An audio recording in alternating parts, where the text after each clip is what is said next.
All right, today we're going to be talking about Buddhism, its history, basic beliefs, its impact on media. Yeah, so let's get this going. So Buddhism is a faith that was founded by Siddhartha Gautama, or the Buddha, more than 2,500 years ago. It's a practice that has historically been prominent in East and Southeast Asia, but its influence is growing in the West. The Buddha was born into a wealthy family as a prince in present-day Nepal. And although he had an easy life, he was moved by the suffering in the world. He decided to then give up his lavish lifestyle and endure poverty.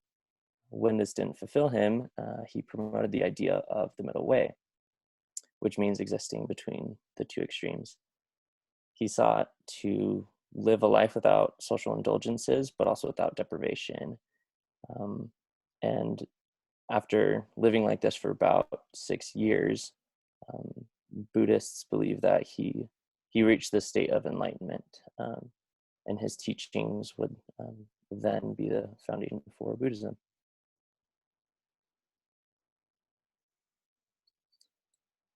Around the 3rd century BC, Ashoka the Great, he was an Indian emperor. He made Buddhism the state religion of India. Monasteries were built and missionary work spread throughout India. Different beliefs began to spread just because of how large the subcontinent is. However, in the 6th century, the Huns invaded India and destroyed hundreds of monasteries, but the Huns were eventually driven out. Afterwards, Islam began to spread quickly in the region during the Middle Ages, forcing Buddhism into the background. Some basic Buddhism beliefs are karma, which is the law of cause and effect, reincarnation, which is the continuous cycle of rebirth. We'll talk later about the Four Noble Truths, the Eightfold Path, or the Standard Doctrine. Buddhists can worship in temples or in their own homes, and Buddhist monks follow a strict code of conduct, which also includes celibacy.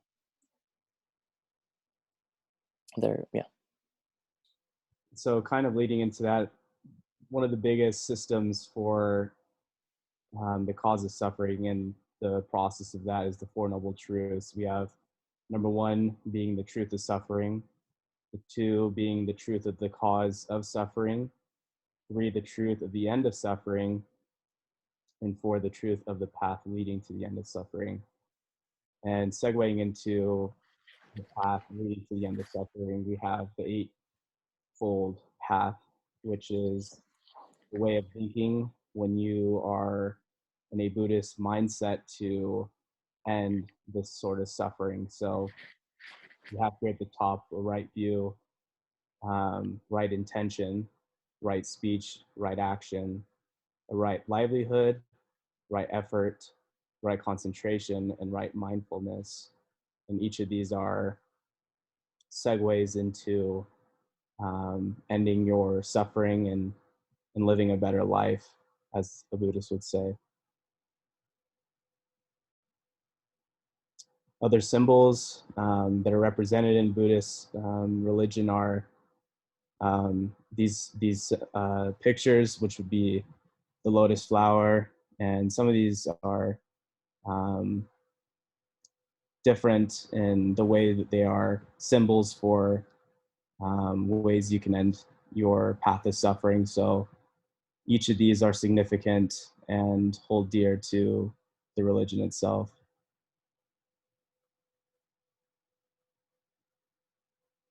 So when we're talking about Buddhism and specifically, for this class, how do Buddhists interact with media? I think when I close my eyes, if somebody asked me to describe, what does a Buddhist look like, or what do you imagine when you think of a Buddhist? I kind of think of what we see in this image right here. A very typical Buddhist monk in humble robes with the shaved head, and maybe you imagine the Dalai Lama. These are very reserved people, and so I think that the tendency can be to think like, oh, they're disconnected from the world, right? That's what we think Buddhism is: disconnect from the world, don't be a part of it. So we might assume that they don't really interact with media.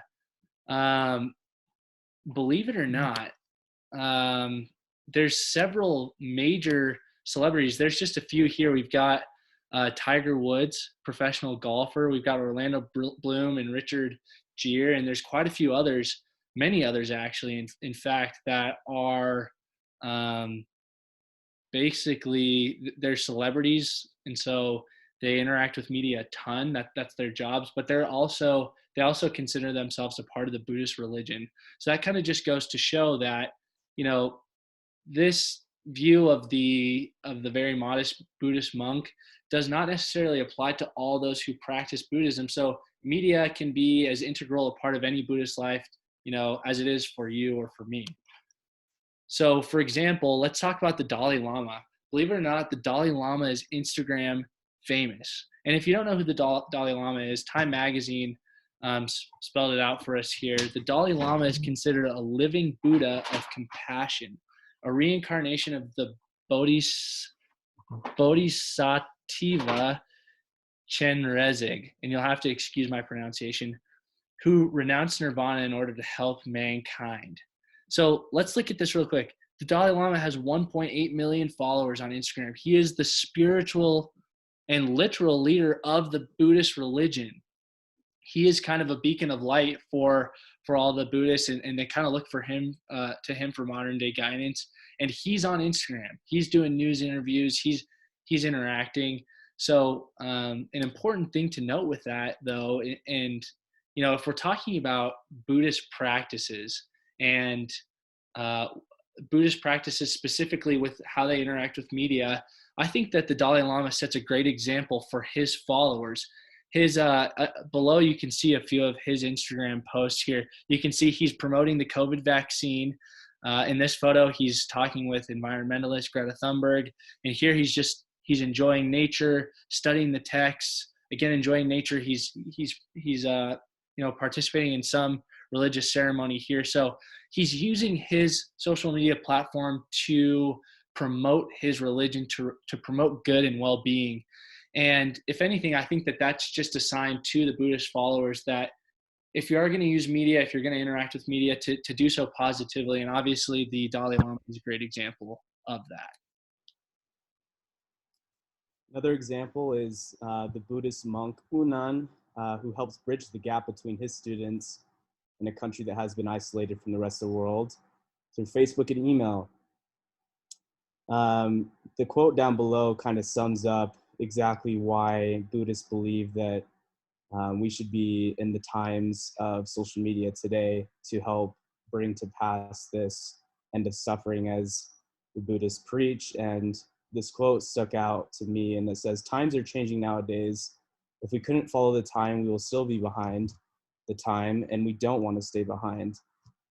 And so in order to keep up with the world today and to have a right mindset of approaching people from other sections and areas of the world, I think that using these outlets are only for the benefit of the Buddhist religion. Another example is the Buddhist Society Press and Media. This is an outlet that offers advice to the BBC on religious matters concerning Buddhism, helps bring a lot of information that might be uncalled for or unrecognized by many who study Buddhism or want to learn more about Buddhism. And also it gives advice to authors and publishers, as well as to visitors who are seeking help or information and want to learn more. But this is a great outlet for people wanting to become aware of the religion, and you can look this up on Google and it will be the first website that pops up there.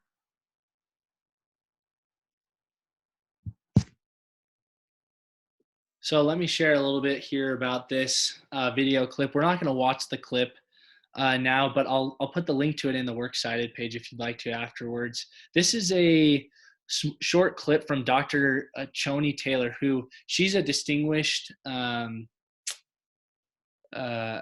therapist. She's a psychologist. She's obviously got her doctorate, but she's also a Buddhist monk, and you can see that she kind of fits that more you know, the typical norm of the shaven head and so and the humble robes. And so she's definitely immersed in the religion. And this video is really interesting because there's two important points that she's making here. She recognizes that, as a result of teens and kids using social media, there's been an effect on social health, on mental health and well-being. But she claims that social media is not the issue. It's the users of social media that need to develop the self-control. So what she's saying is that it's not necessarily the social media, it's who's behind the social media, how are they choosing to use it. That's what's more important than actually saying I am or I am not going to use social media. She makes the point that when books became more public and people became more literate, people used to worry about books and that people's memories were going to be worse because they could just read anything that they needed to remember in a book. And she said nowadays people never worry about other people reading books. That's seen as a good thing.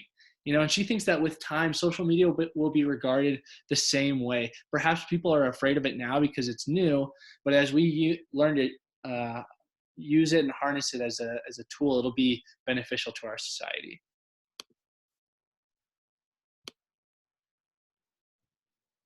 Perfect. Now let's look at how are the members portrayed in the media.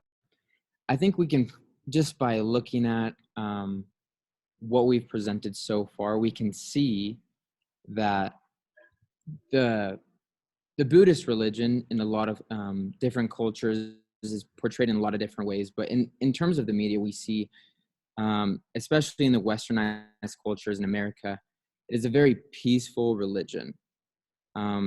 It's not really barbaric in nature, just like we saw how the Dalai Lama has 1.4 million followers on Instagram. When you think of the Dalai Lama, you don't think of somebody that is rude or self-righteous or selfish in any way. You think of a peaceful, harmonized, full of love person that just wants to spread charity throughout the world. We see that the adaptability of Buddhism may be one of the reasons for his success.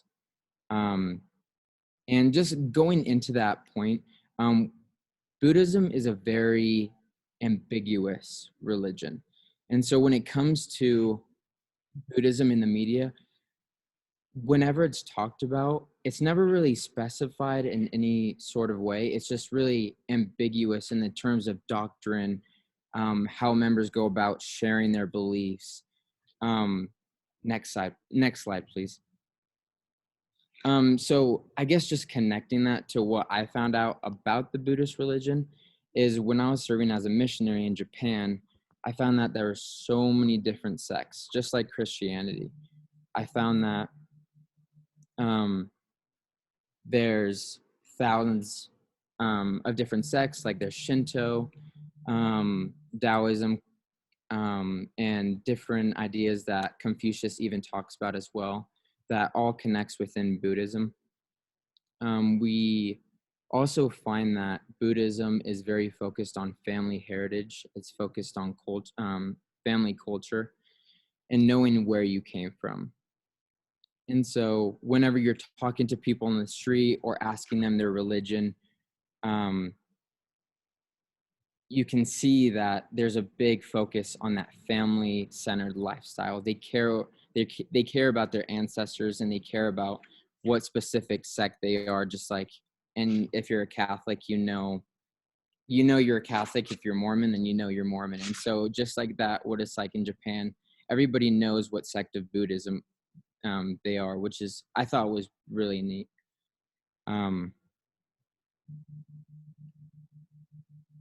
Yeah, that's all that I got.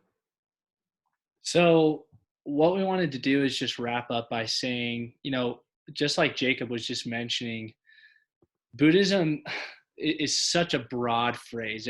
There's really so much packed into the name of Buddhism. And we've just given you a really brief overview of its history, as well as the way that Buddhists interact with media, and vice versa, how media interacts with Buddhists typically. And hopefully today through this presentation, we've been able to share with you that they don't always fit the stereotype that's depicted in media, and also there's it's not necessarily discouraged. Media interaction, I think Buddhist leaders what we've learned today is that Buddhist leaders are realistic about the fact that, the world is moving forward and progressing, that we're in the media age, and they're on board with that. And they know that there's lots of good to be done with that media. And that's the point that we wanted to share today. Thanks.